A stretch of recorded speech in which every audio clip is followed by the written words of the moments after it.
visiškai nekompetentingas atsakyti, ar švinas kenksmingas ar nekenksmingas, bet aš pagal savo kompetencijas truputėlį pasibarsiu ant va šio posto autorės.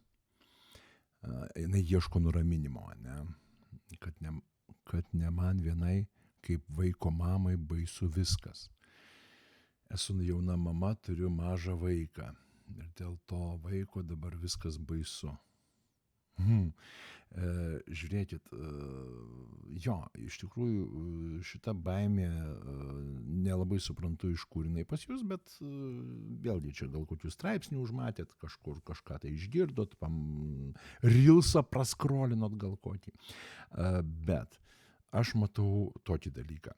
Jūs esat puikiai moteris, ne, jausminga, emocionali, tobulas derinukas, ne, ir labai rūpinatės savo vaikeliu. Super. Turit vyrą, ne? Ir dabar man klausimas, jeigu jūs turit vyrą, ne, turit vaiką, kodėl šitos savo baimės, šito nerimo jūs neiškomunikavot su juo? Kodėl jisai jūsų nenuramino, kur jūsų bendravimas, kodėl jums reikia kreiptis į Facebooką pagalbos?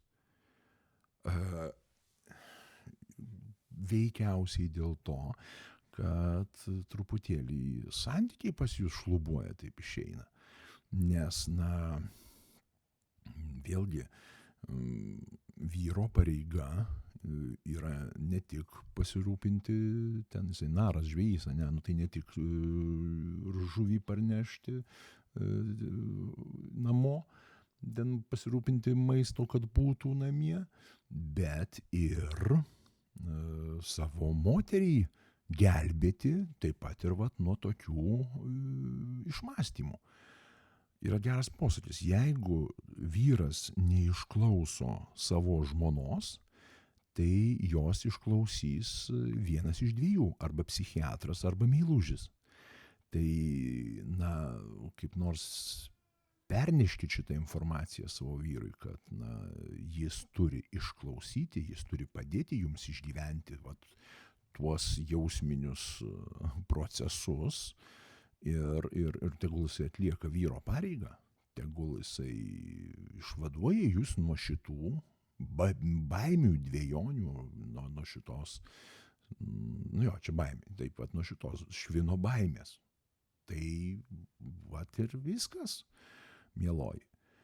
Užsiimkite savo bendravimo su sutuoktiniu sutvarkymu, nes jūs turite mažą vaikelį, kuriam reikia abiejų tėvų, abiejų sveikai bendraujančių tėvų. Neužtenka vien tik tais mamytės meilės vaikui. Ne. Mamytės meilės vaikui nereikia. Vaikui reikia mamytės meilės tėčiui, tėčio meilės mamai. Va šito reikia vaikui.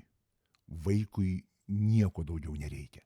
Jam reikia matyti, kad judu, mama ir tėtis, yra afigienai geruose santykiuose. Taip kad susitvarkykit bendravimą su vyru.